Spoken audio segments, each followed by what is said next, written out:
Thank you. In terms of who's who, I'm Alan, and this is Gloria. And if you didn't already know. I'm going to jump right in. I actually started in the game industry in the early 90s at Activision when it was being relaunched in LA. And I came from the film industry. And I've always been interested in how the game industry very powerfully compares itself to the movie industry, how our AAA opening day launches are bigger than the movie industry, just the incredible power, the billions, if not trillions of hours of lean-forward, highly engaged entertainment. But there is one area where I think we're still a little bit different than the movie industry. So I have a couple slides to kind of illustrate this. So the Academy of Motion Pictures Arts and Sciences, these are the last 5 Best Picture winners. All of these push the art form of cinema forward. But they do more than that. They explore challenging themes. They offer new perspectives to the human condition in the context of great entertainment. Interestingly, when you look at the top 5 game awards from our academy, these are amazing games. They are pushing the art form forward of the game industry. But the theme of this conference is without borders. And I would argue perhaps there are some narrow borders here in terms of the themes that are being explored, the perspectives that are being offered, the unbelievable talent that has gone into these games. You have to wonder if they dove into some of these other themes and challenges that our industry could do, it might be amazing. Now you might say, but there's no money in that. These films have made over $1 billion. So clearly there's an interest in entertainment that is also challenging. You know, sometimes you just want to go out and be entertained, but sometimes you want more. Sometimes you really want to be challenged. You want new perspectives in your entertainment. And so I think the question that we're exploring is, can you make truly great games that offer challenging themes, new perspectives, and make money? We believe the answer is yes, and we've built a company to try to do that. And the sort of secret sauce that we're trying to apply is to bring the world's best game makers with new organizations and folks that are also passionate about great games, about making money, but bring new perspectives. And that's a framing to our partnership. And here's a trailer that will frame how we are working together through a great partner.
So I'm here to tell you a quick backstory of what's inspired this amazing partnership with Eline Media and the co-development and co-creative process of Never Alone.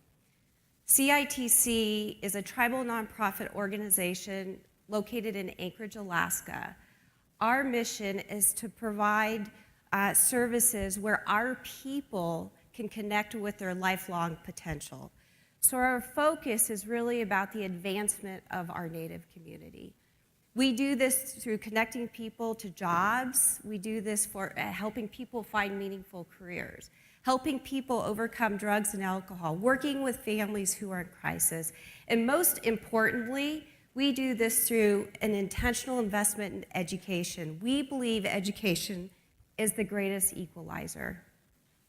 We serve about 10 to 12,000 people on an annual basis. And so about 6 or 7 years ago, my board came to me and said, we want to challenge you and challenge ourselves. We want you to create a new model of sustainability for CITC. We do not want to be dependent on the federal and state government. Sustainability and self-sufficiency is a core philosophy of CITC. So as we ask our participants to be self-sufficient, we need to model that as an organization. The board at the same time also said to me, be progressive, stretch yourself, think outside the box. We want you to connect with our young people. We know we live in this modern world. Don't forget who we are, but let's use the tools that we have in this world so that we can continue to preserve our culture. So that was a pretty big challenge. And you know, we had scrimped and saved for a number of years. We had some seed money. And we are an organization that's completely based in our values. It's very important to us. My number one goal was to make money. Number two goal is to make impact, right? And so I thought about what the board had to say. We looked at investments from traditional real estate all the way to funeral homes, if you can believe that. And nothing was quite aligning. And so this idea started to percolate. Why not look at the video gaming industry? And what was so exciting to me about this is that we could bring the assets of our people and our culture into video games, leverage the power of video games, stories that have been core to who we are, how we transfer knowledge and wisdom in our communities over several thousands of years. You know, we live in this amazingly brilliant, beautiful, but harsh climate, and we needed these stories to transfer knowledge and wisdom. But of course, at that point, this was 3 years ago, we knew nothing about the video gaming industry, and we do not work in isolation. So we went out to find a partner who aligned with our values, a partner who was an expert in the field, and a partner who was pushing boundaries and pioneering the field. And through a process of sorting, we came up with Eline Media. And I always love telling this story. I said, if they're willing to come to Alaska in January, I'm willing to have a conversation. And they did. They came January 3rd or 4th. And so that first initial meeting 3 years ago, we just sat and learned about one another. And I knew right away that we probably had the right partners because they were curious about us. They were respectful. We, needed to learn a lot about the video gaming industry. So we just took that time to get to know each other. And what we decided to do was go on a journey of a 3-month intensive, deliberative landscape and opportunity analysis where we could really understand as an organization, was this the right investment for us? And what we quickly found out as we went through that process is there had not been a major investment by Native Americans in the US in this space, that we could actually be a part of making a game differently, that we could have our voice in this process, and it could be a co-development process. You know, it was interesting. When we flew up to Anchorage, and it was cold, it was a blizzard, it was interesting because our whole management team was men, their whole leadership team were women. I mean, that was just interesting. We came from a very young culture of video games. They came from this incredible, ancient, living culture. And we immediately dove in and really tried to learn about each other's cultures. And what really kind of blew us away about the Cook Inlet Tribal leadership team is they didn't jump in and say, let's just go make a game. They really wanted to understand the sector, the space, and so this 3-month phase was pretty amazing. We actually looked at how indigenous cultures were represented across all media, movies, music, comics, graphic novels. We came up with this rubric, and we realized there's a lot of caricature out there. There's a lot of really awful stuff. There's stuff that's very literal, but often doesn't find a big audience, and that we wanted to get this idea of infusing the culture as appropriate to the medium. Oh, wrong way. And when we looked at things like movies like Whale Rider, amazing movies, very profitable, collectively made, very powerful, world music, But we saw nothing like that in the game industry in terms of representation of indigenous cultures and themes and stories. And yet we saw amazing independent games really transforming the art form of games. And we believed there was an intersection here. So together, we launched Upper One Games. And this was after about 3 months of getting to know one another, and our first deal was to co-develop and co-create Never Alone together. So, having been in the game industry for a long time and helped rebuild Activision Studios, I know that game making is a craft. It's not a commodity. The folks that make great games don't grow on trees, and that there's no way we would recommend doing a consumer-facing game without great talent. We were very fortunate that Sean, who I worked with in the early days of Activision, for you guys who've been around for a while, he was the lead designer on Pitfall, My Own Adventure, MechWarrior 2, creative director on Interstate 76. He ran the Tomb Raider franchise. This is a guy who's made a lot of games, has an incredible heart and soul, and when Gloria and her team sent a box of Alaska Native stories and legends and transcribed oral stories, Sean couldn't stop thinking about it. So he built a studio from scratch up in Seattle with industry veterans passionate about this thesis, young talent passionate to change the world, and then Gloria put together an amazing team. So this was really fun for us. The first trip where we brought Sean and his crew to Anchorage, we set up like a charrette where we had several different meetings with members of the Native community. We brought in our elders. We received permission to move forward. We also brought in young people to talk to young people what kind of stories excite them.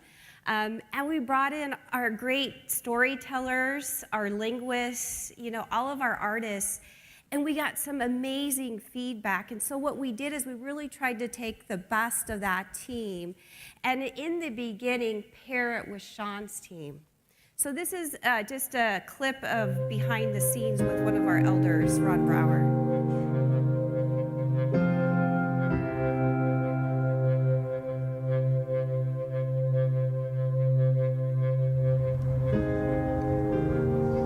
Making the video game will be a very important tool,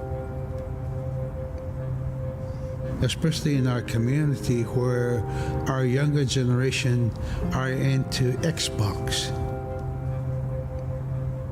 That would be a great way of transferring some of our historic knowledge to the younger generation, because they're hearing bits of our story, bits of the culture that's been passed down to my generation, but that has not bridged over to the younger Xbox generation. I think this would give them an insight as to the way Inuit think. We think quite differently because of our isolation and the kind of beliefs and self-sufficiency that we develop, I think is important. How to be independent and how to think outside of the box kind of a thing, and how to be innovative. If it can do that, then it will have done its job as a video game.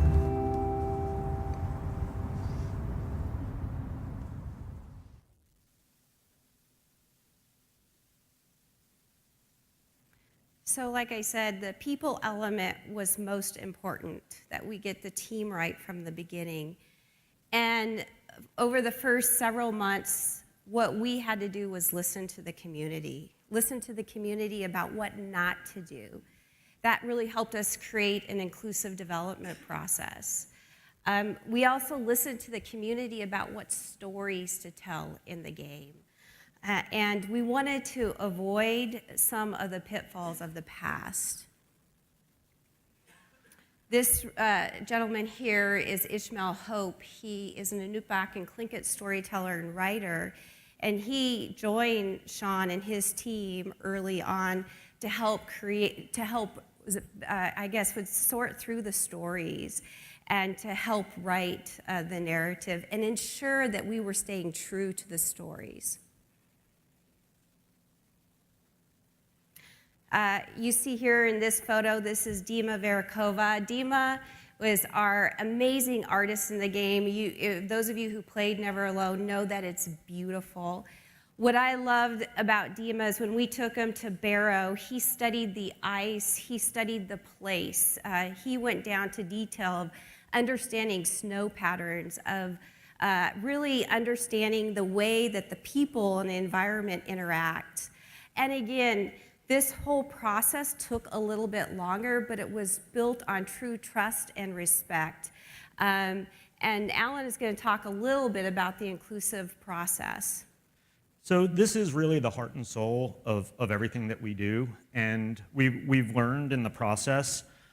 It took a while to build the trust and respect. We had to spend time in each other's environments. That meant we had to go up to Barrow in the middle of winter, which made Anchorage look like Fort Lauderdale. I mean, minus 40 degrees, but it was amazing, stunningly beautiful. We had to align our interests and objectives. We had to get in the same shoes. Financially, creatively, what are we trying to do in terms of money, in terms of impact? We really had to see the world through each other's eyes in a lot of different ways, but also nuts and bolts stuff. How does the green light process? How do we green light stage to stage? How do we resolve conflict? We worked through that, and we worked through it with a methodology that we were really equal stakeholders, and underlying all of it were these themes of interdependence. And the game is about interdependence. The girl and the fox have to work together to solve problems. Interdependence between nature and people, but also interdependence between our two organizations. Resiliency and survival. Anybody who works in the game industry knows you need to be resilient to survive. These are themes that went through everything that we've done.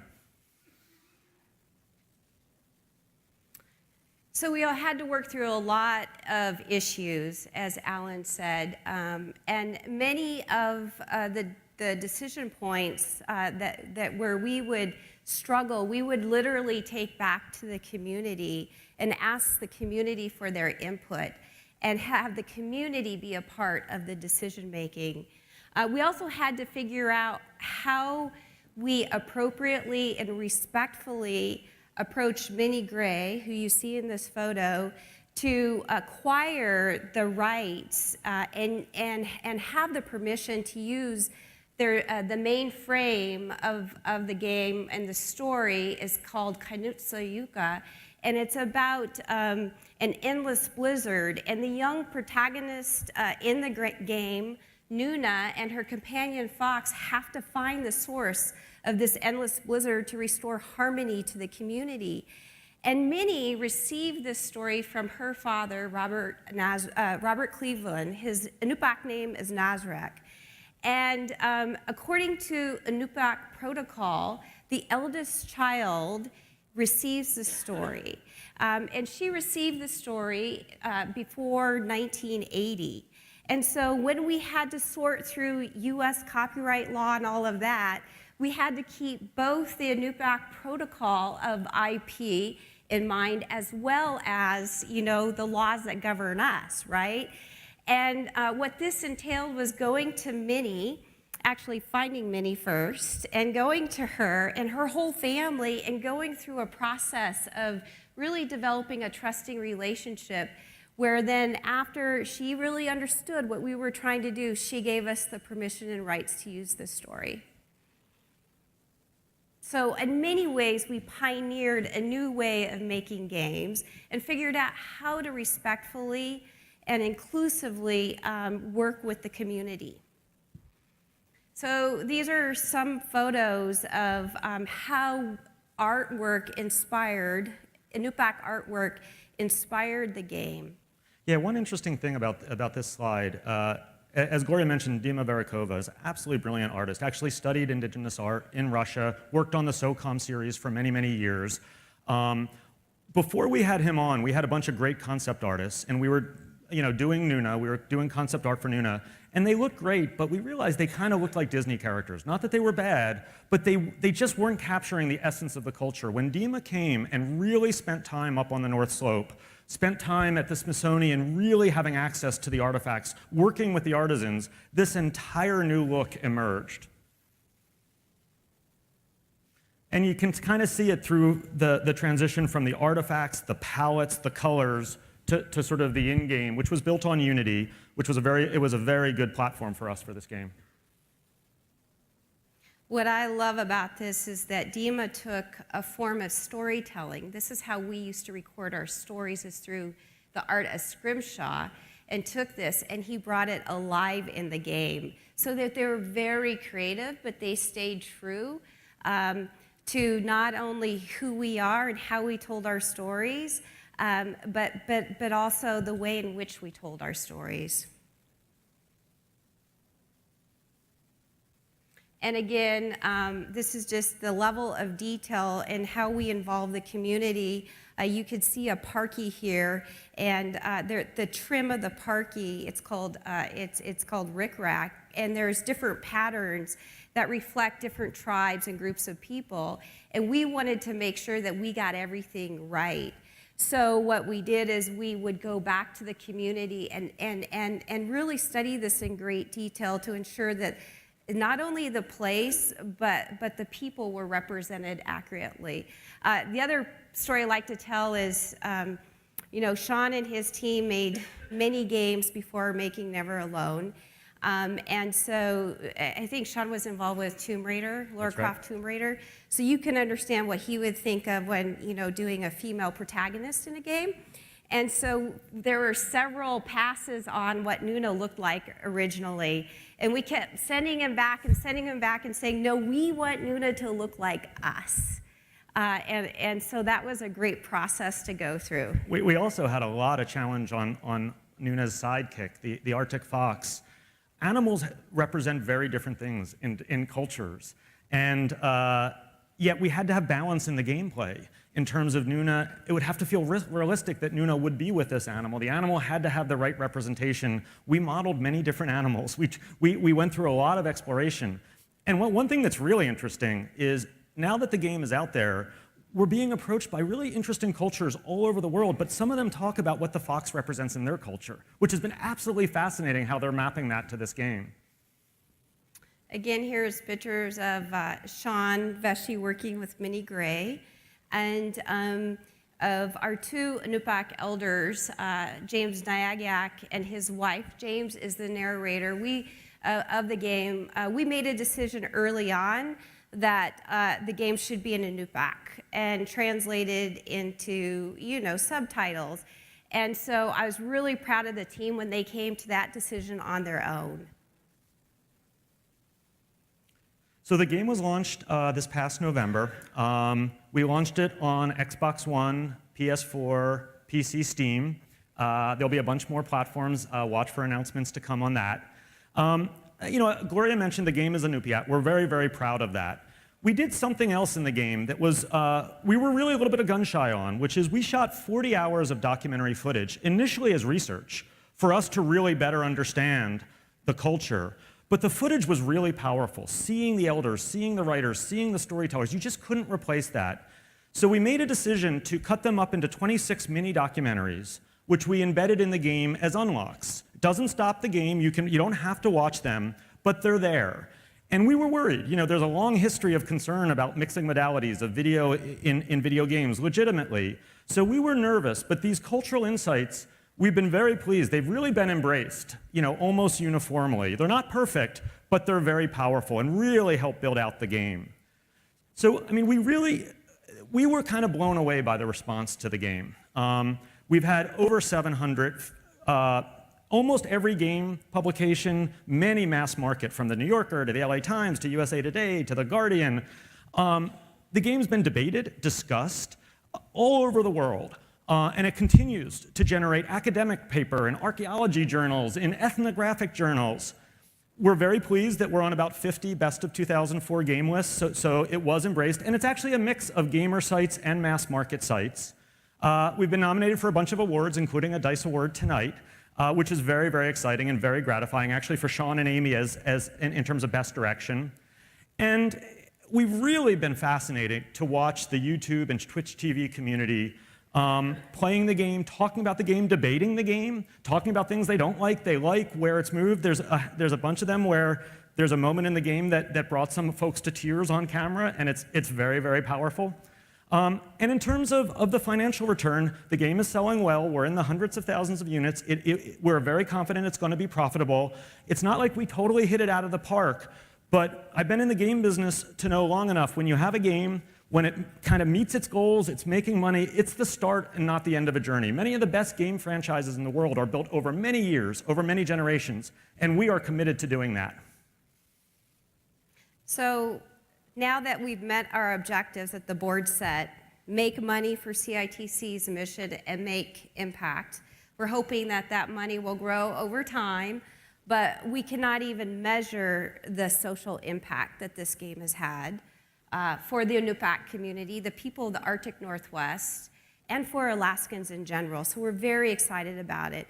Since we went through this inclusive development process and we merged our creative and development teams, what we decided to do based upon the CITC board's direction was to take a long-term investment stake in the video gaming industry. So I guess now I'm going to have to really learn a lot about the industry.